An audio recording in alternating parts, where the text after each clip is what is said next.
사랑하는 친구들 반가워요. 이번 한 주간도 잘 지냈죠? 무더운 더위와 또 비가 많이 내리는 가운데 있는데 우리 친구들 늘 건강할 수 있기를 목사님 기도할게요. 자, 그럼 오늘 우리 예배 또 챈트부터 시작해야 되겠죠? 오늘은 새로운 챈트 말씀 배워볼 텐데요. 챈트 마태복음 3장 2절 말씀 함께 챈트로 오늘 예배 시작하도록 해요. 퀴즈쇼 바이블 챈트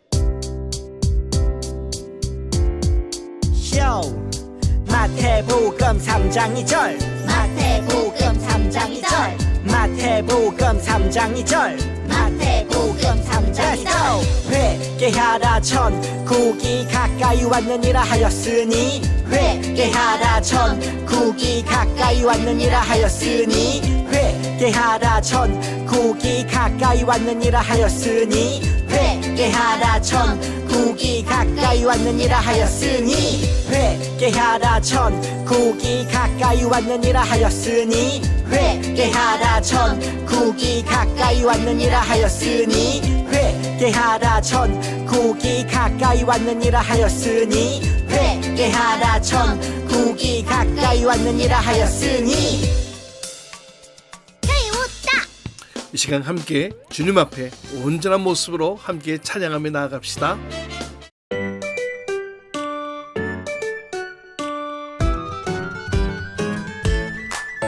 나는 하나님의 백성 언제 어디서나 잊지 않아요. 나는 하나님의 백성 내 믿음 경고히 지켜요. 나는 하나님의 백성 언제 어디서나 잊지 않아요. 나는 하나님의 백성 내 믿음 경고히 지켜요. 나는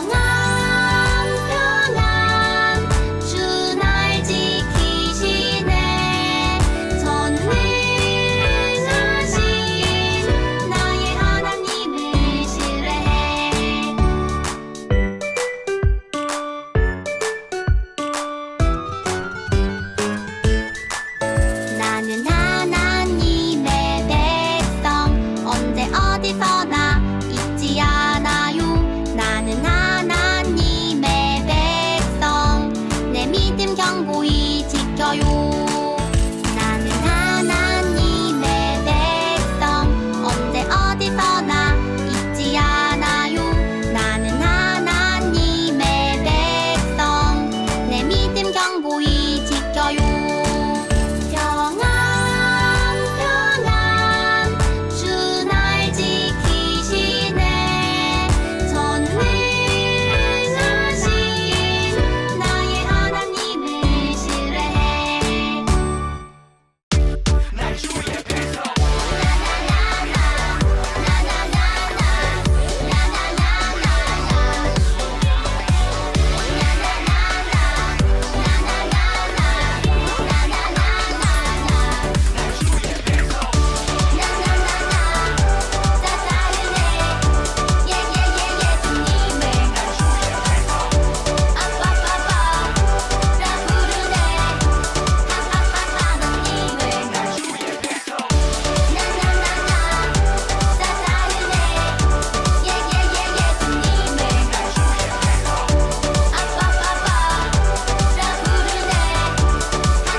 나를 사랑해서 너도 나를 사랑해. 내 안에 회복이 일어났어. 주의 자녀라 말하네. 그래서 파티를 열었지. 와봐 여기 큰 잔치. 주님이 주인공인 파티. 그리고 난 주의 백성.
함께 기도합시다. 사랑의 주님, 날씨가 너무나 덥고 또 비도 많이 오는 이런 상황 속에 늘 주님 앞에 우리의 주인 되심을 고백하며 또 오늘 이 자리 예비 자리로 나오게 하시니 감사합니다.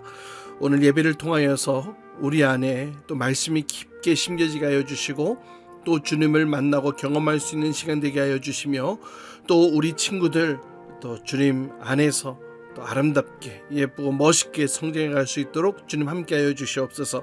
오늘 우리 예배 가운데 함께 하실 주님을 기대하며 예수님의 이름으로 기도합니다. 아멘.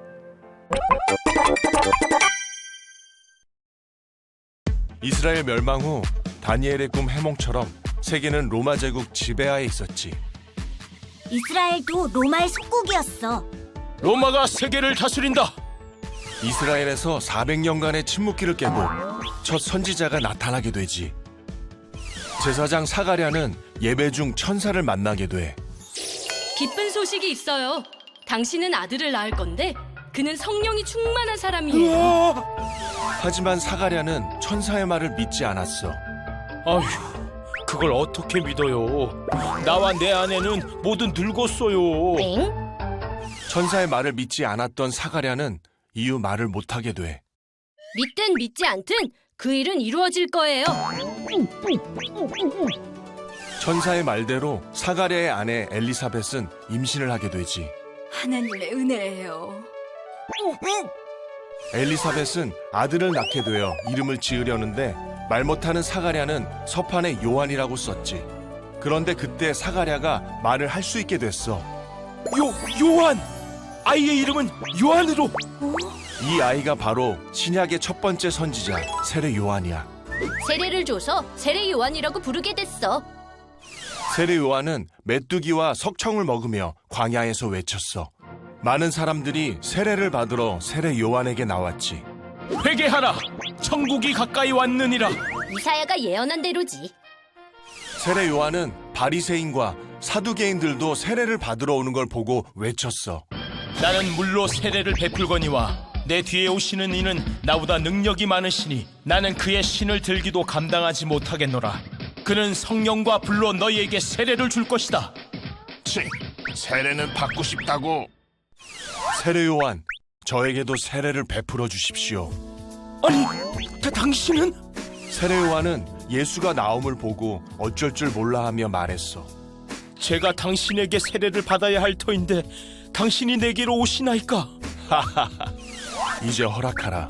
우리가 이와 같이 하여 모든 의를 이루는 것이 합당하니라. 내 주님. 예수께서 세례를 받으시고 물로 올라올 때 하늘로부터 소리가 있어 말씀하시되 이는 내 사랑하는 아들이요 기뻐하는 자라.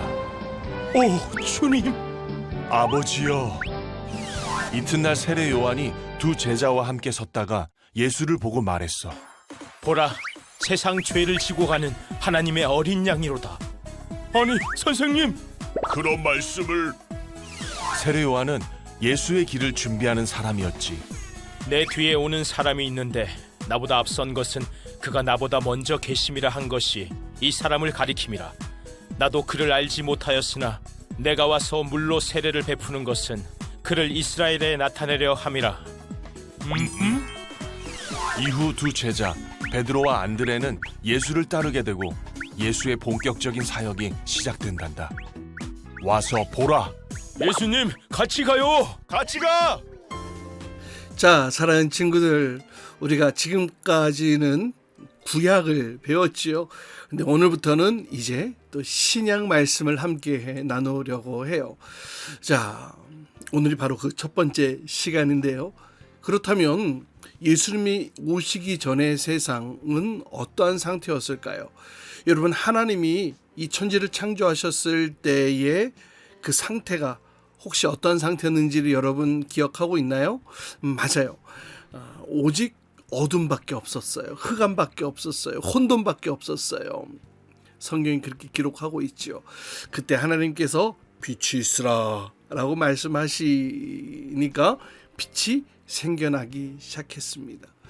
여러분, 예수님이 이 땅에 오셨을 때도 이스라엘 상태는 이 천지 창조하기 전과 같은 그런 똑같은 상태였어요. 깜깜한 어둠, 흑암 가운데, 어둠 가운데, 그 가운데에 우리 예수님 빛으로 이 땅 가운데 오셨어요. 자, 우리 친구들은 이스라엘의 멸망 이후에 어떤 일들이 일어났는지 아마 다 기억할 거예요. 유다 사람들이 다 뿔뿔이 흩어졌지요. 또 바벨론으로 포로로 잡혀가 거친 세월을 보냈습니다. 그런데 그 바벨론도 멸망하고 그 이후에 페르시아, 그 다음에 또 메데, 그리고 그 다음에 또 그리스 알렉산더 대왕 기억하죠? 그리고 그 이후에 또 그리스도 망하고 로마에 의해 이 이스라엘이 점령당하게 됩니다. 그렇다면 이 하나님은 이스라엘 역사 가운데에 어떻게 역사하고 계셨을까요? 여러분 놀라지 마시기 바래요.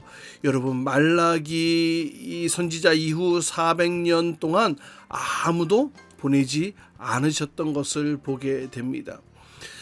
그래서 이 이스라엘 땅 안에 이 침묵기라는 불리는 시간이 찾아오게 되어졌는데요. 이 기간 이스라엘은 이 로마의 속국이 되어서 아무리 독립하려고 해도 할 수 없었어요.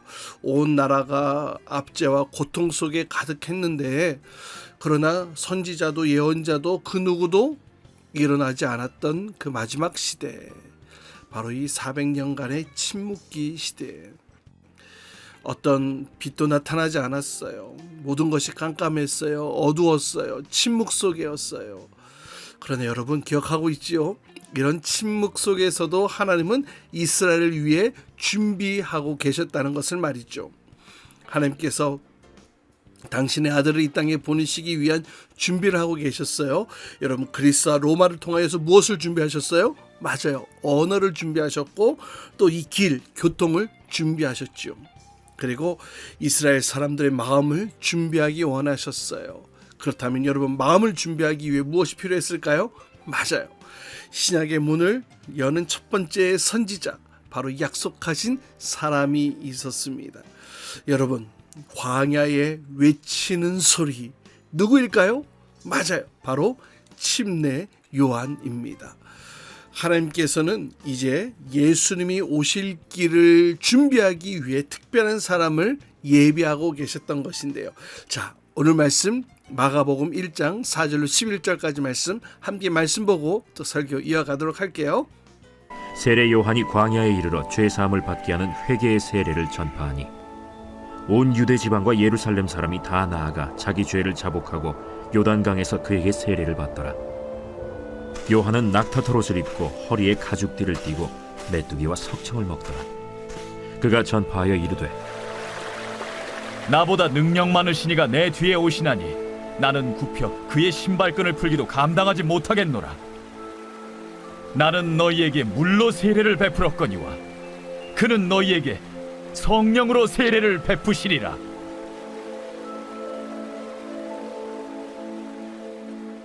그때 예수께서 갈릴리 나사렛으로부터 와서 요단강에서 요한에게 세례를 받으시고 곧 물에서 올라오실세 하늘이 갈라짐과 성령이 비둘기같이 자기에게 내려오심을 보시더니 하늘로부터 소리가 나기를 너는 내 사랑하는 아들이라. 내가 너를 기뻐하노라. 자, 우리 친구들도 침례 요한의 어떤 특별한 탄생에 대한 이야기 여러분 들어봐서 알고 있을 거예요. 여러분 사가랴 부부는 하나님 앞에서 경건하여 의로운 사람이었습니다. 하지만 이들은 아이를 낳을 소망을 가질 수 없는 그런 노인 부부였지요. 나이도 많았어요. 그러니 아이를 잉태할 수가 없었을 것입니다. 다음 세대를 잊지 못할 그들에게 근데 천사가 나타나서 기쁜 소식을 전하게 되는데요. 바로 가브리엘 천사였습니다. 그 가브리엘 천사를 만났던 그날은 사가랴가 제사장 반열에 따라 분향하기 위해 지성소로 들어간 날이었어요. 이 제사장들은 제비를 뽑아서 분향할 사람을 뽑았는데요. 그날 사가랴가 뽑혔던 것이죠. 그래서 그날은 더욱더 몸과 마음을 정결하게 했고 또 다리에 줄을 매어 분향하기 위해 지성소로 들어가게 됩니다. 그런데 향단 우편에 누군가 있는 것을 발견하게 되었어요. 제비를 뽑아 혼자 들어간 그 캄캄한 그 지성소 안에 누군가를 만나게 되었던 것입니다. 여러분, 아무도 없을 것이라고 생각했던 장소에 들어갔는데 누군가 있는 것 같아. 그러면 소름이 확 돋겠죠. 솔직히 막 누가 있을 것 같은 그런 무서움이 들면은 막 가슴 막 두근두근 막 요동칠 거예요. 그렇게 두려워하는 마음이 생기고 있었던 사가랴에게 천사 가브리엘은 먼저 두려워하지 말아라라고 그렇게 전합니다. 그러면서 이야기하기를 나는 너에게 기쁜 소식을 전하러 왔어. 너의 간구함이 하나님께 닿았는데 이제 내 아내 엘리사벳이 아들을 낳을 것이야. 그런데 이 아들은 그냥 아들이 아니라 그냥 이 땅에 태어나는 그런 존재가 아니라 모태로부터 성령이 충만한 사람이야. 이런 이야기를 전달하게 됩니다. 여러분, 놀랍지 않나요? 엄마 뱃속에서부터 성령 충만한 존재라니요. 그리고 이어서 너도 기뻐하고 즐거워하지만 사람들도 다 기뻐하고 즐거울 거라면서 거기에다가 주님 앞에 큰 자가 될 아들이라고 이렇게 얘기를 합니다. 나실인으로 삶을 살고 또 주의 길을 예비하는 자가 될 것인데 그가 엘리야의 심령과 능력으로 나아갈 것이다. 많은 사람이 주께로 돌아올 것이다 라는 이야기를 전달하게 됩니다. 여러분, 맞습니다. 이 아기는 바로 광야에 외치는 자의 소리에 대해서 이미 700년 전 이사야 선지자를 통하여서 예언된 아기였습니다. 여러분, 광야에 외치는 자의 소리가 무슨 뜻일까요? 이사야 선지자는 광야에 외치는 자의 소리가 있어 주님의 길을 예배할 것이다 이렇게 얘기를 했습니다. 이 광야에서 외치는 자가 메시아가 오셨음을 증거할 것이다 라는 뜻이죠. 그러나 이 천사의 놀라운 메시지를 들은 사가랴의 반응이 좀 떨떠름했어요. 제가 어찌 이것을 믿겠습니까?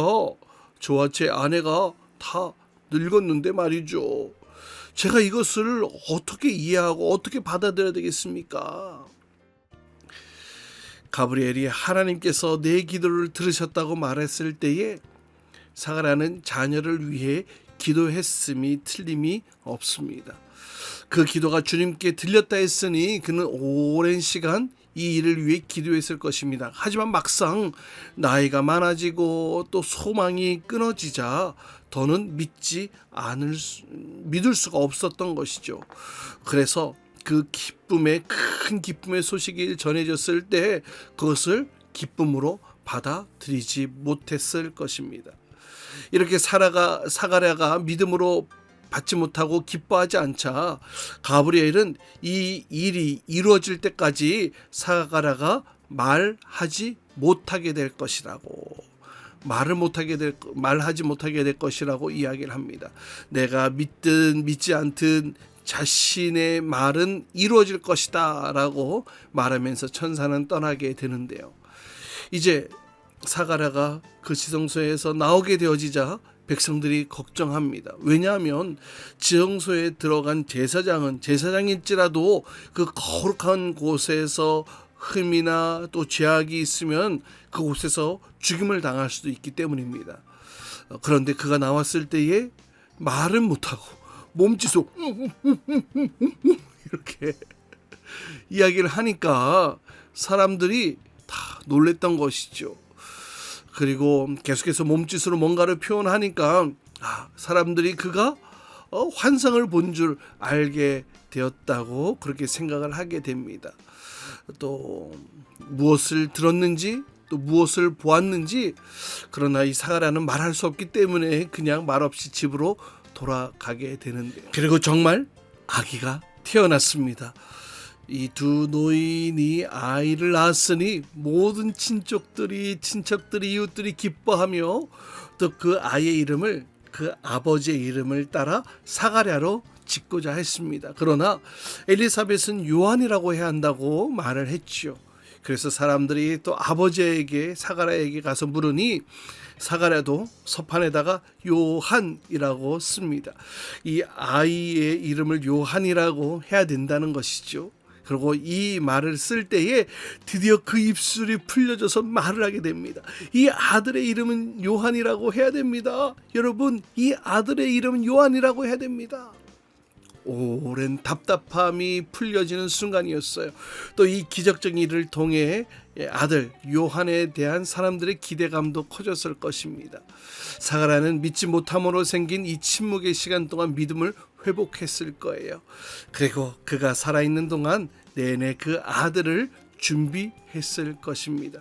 준비시켰을 거예요. 아들아, 너는 하나님의 선지자가 될 것이란다. 백성을 옳은 대로 인도할 것이란다. 너는 길을 예비하는 자가 될 것이란다. 그렇다면 여러분, 사가랴 제사장의 아들이었고 또 기적적으로 태어난 요한은 어떻게 광야에 외치는 소리가 되었을까요? 나이가 많았던 사가랴와 엘리사벳은 요한이 어렸을 때 이제 죽게 되어집니다. 그러자 많은 친척들이 자신이 요한을 돌보겠다고 이야기를 했습니다. 하지만 요한은 광야로 나아가게 됩니다. 세속을 떠나 토굴 같은 곳에서 생활을 하며 경건하게 살아가는 사람들이 있었는데요. 요한도 그 유대 광야에 나아가서 하나님과 깊이 교제하고 또 하나님의 선지자로 준비했습니다. 그리고 침례 요한은 이 낙타토롯을 입고 허리에는 가죽띠를 띠고 유대 광야에서 이렇게 외쳤습니다. 회개하라, 천국이 가까웠다. 예수님께서 이 땅에 오셨을 때 사실 외치는 자의 소리는 요한만이 아니었습니다. 각자 각기 다른 주장을 펼치고 있었는데요. 바리새인들은 거룩한 삶을 살아야 구원받습니다. 또 사두개인들은 지혜로 구원을 받아야 합니다. 또 열심당원들이란 사람들은 무력과 폭력으로 이 나라를 우리가 스스로 구원해야 됩니다. 이렇게 외쳤어요. 하지만 요한은 뭐라고요? 회개와 침례를 외쳤습니다. 또 그분이 오실 것을 준비해야 된다고 외쳤죠. 그런 외침에 많은 사람들이 침례 요한의 이야기를 듣게 되었고 그의 설교를 듣게 되어졌고 또 침례를 받고 회개하며 또 마음을 새롭게 하기도 했습니다. 하지만 침례 요한이 기다린 것은 사람들이 아니었죠. 그는 누구를 기다렸습니까? 바로 메시아를 기다렸습니다. 요한은 하나님께서 이 세상에 주신 표지판이었어요. 예수님께서 오셨음을 알게 해주려고 세우신 표지판이었다라는 것이죠. 그렇게 사명을 감당하던 어느 날 진짜로 예수님이 그분 앞에 침례 요한 앞에 오게 되어집니다. 자신과 친척 관계이기도 했거든요. 6개월 늦게 태어난 이 자신의 친척 관계에 있었던 그 청년을 보는 순간 아마 침례 요한은 직감적으로 이 사람이 바로 이스라엘이 기다려온 하나님의 메시아라는 사실을 알게 됩니다. 그런데 그 예수님이 자신에게 다가와서 나도 침례받기를 원합니다 라고 얘기를 하는 거예요. 요한은 감히 그럴 수 없다고 얘기를 했지만 예수님은 그렇게 해야만 한다고 말을 했죠. 그렇게 오랫동안 기다려왔던 다윗의 자손 메시아에게 침례를 베푸는 순간 그들 눈앞에는 놀라운 광경이 펼쳐지게 됩니다. 하늘이 열리게 됩니다. 그리고 요한은 마치 하나님의 영이 비둘기와 같은 모습으로 내려와서 자신에게 침례를 받는 이 메시아, 이 젊은 유대 청년 위에 임하고 계심을 똑똑히 목격하게 됩니다. 그러면서 하늘로부터 이런 음성이 들리죠. 이는 내 사랑하는 아들이요 내 기뻐하는 자라. 침례 요한은 자신이 해야 할 일을 알았습니다. 그것은 바로 예수님을 메시아로 선포하는 것이었고 또 그분을 따르라고 말하는 일이었죠. 여러분, 침례 요한이 그렇게 했을까요? 예, 그렇게 했어요. 자신의 제자들이 자신에게 와서 예수님에 관해 묻자 여러분 이분이 진짜 메시아입니다 라고 선포하게 되어지죠. 그리고 자신은 그 메시아 앞에 그분의 신발끈을 묶기에도 부족한 자라고 고백합니다. 이렇게 침례 요한은 자신에게 주어진 사명을 완수하게 됩니다. 광야에서 외치는 자의 소리의 사명을 완수하게 되어집니다. 이렇게 침례 요한은 예수님께 모든 영광을 다 돌리고 자신은 순교자의 삶으로 하나님께 영광을 돌리게 되지요. 여러분, 그가 어떻게 그렇게 할 수 있었을까요? 바울처럼 표대를 향하여 하나님이 위에서 부르신 그 부르심의 상을 위하여 달려갔기 때문 아니었을까요? 침례 요한은 사람들의 인기도 많이 누렸어요. 또 복음 전파자로서의 입지도 굳건했습니다. 그것을 통해 안락한 삶을 살 수도 있었을 거예요. 하지만 그런 것들을 구하지 않고 오직 하나님께서 자신에게 주신 그 사명만을 생각했습니다. 그리고 그 커다란 표지판이 되어 예수님이 오시는 그 오심을 알리는 그 사역을 충실하게 감당하게 됩니다. 우리 예수님께서는 온 마음과 힘을 다해 주님을 섬긴 이 침례 요한이 잘 준비해 놓은 이 길에서 그 공생애를 시작하게 되시죠. 복음을 전하시고 또 아픈 자를 고치시고 또 결국에는 우리의 모든 죄를 위해 십자가에서 죽임을 당하게 되시죠. 사랑하는 친구들, 우리에게 하나님께서 주신 사명은 무엇일까요? 또 하나님께서 맡기시는 일은 무엇일까요? 침례 요한처럼 우리도 주님을 위해 살아갈 수 있을까요? 우리 예수님을 전하고 또 표지판과 같은 삶을 살아갈 수 있을까요? 여러분, 우리도 우리의 삶 가운데에 하나님께서 우리에게 주신 사명이 있어요. 우리에게 부탁하신 일이 있습니다.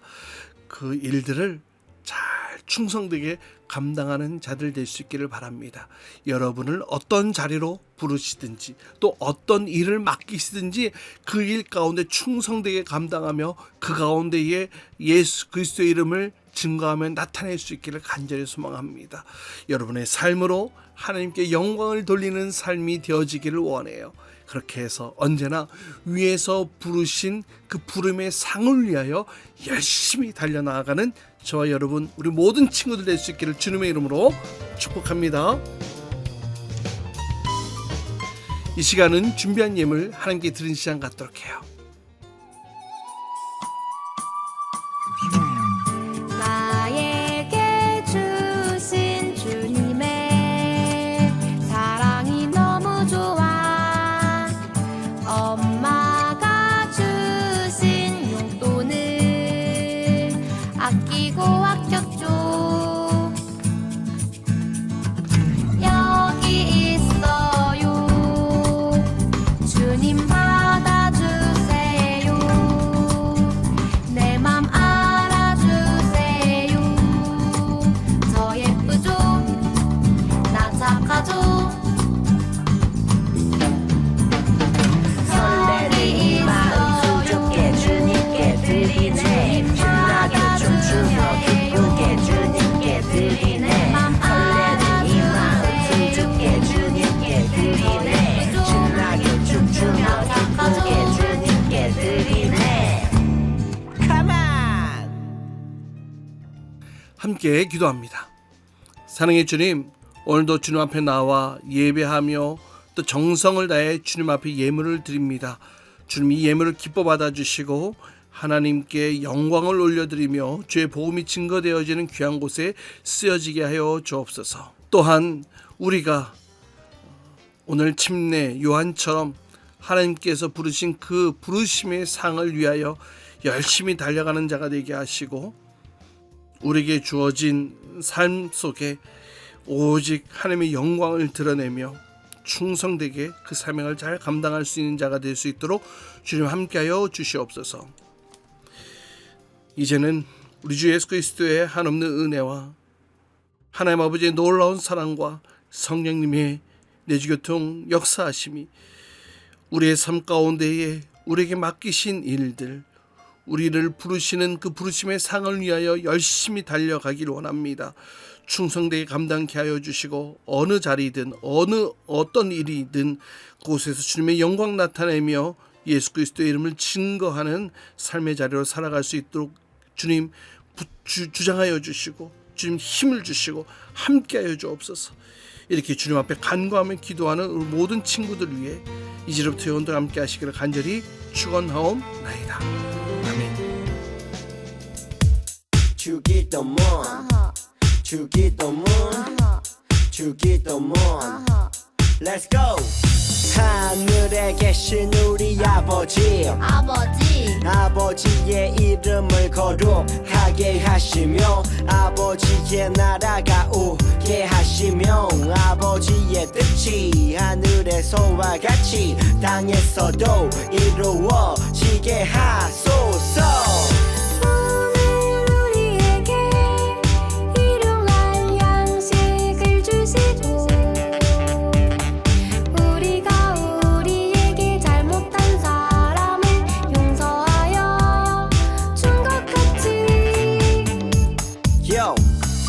우리 죄를 용서하여 주시고 우리를 시험에 빠지지 않게 하시고 악에서 구하소서. 나라와 권능과 영광이 영원히 아버지의 것입니다. 나라와 권능과 영광이 영원히 아버지의 것입니다. 아멘. 한 번 더 아멘. 다 같이 아멘. 마무리 아멘.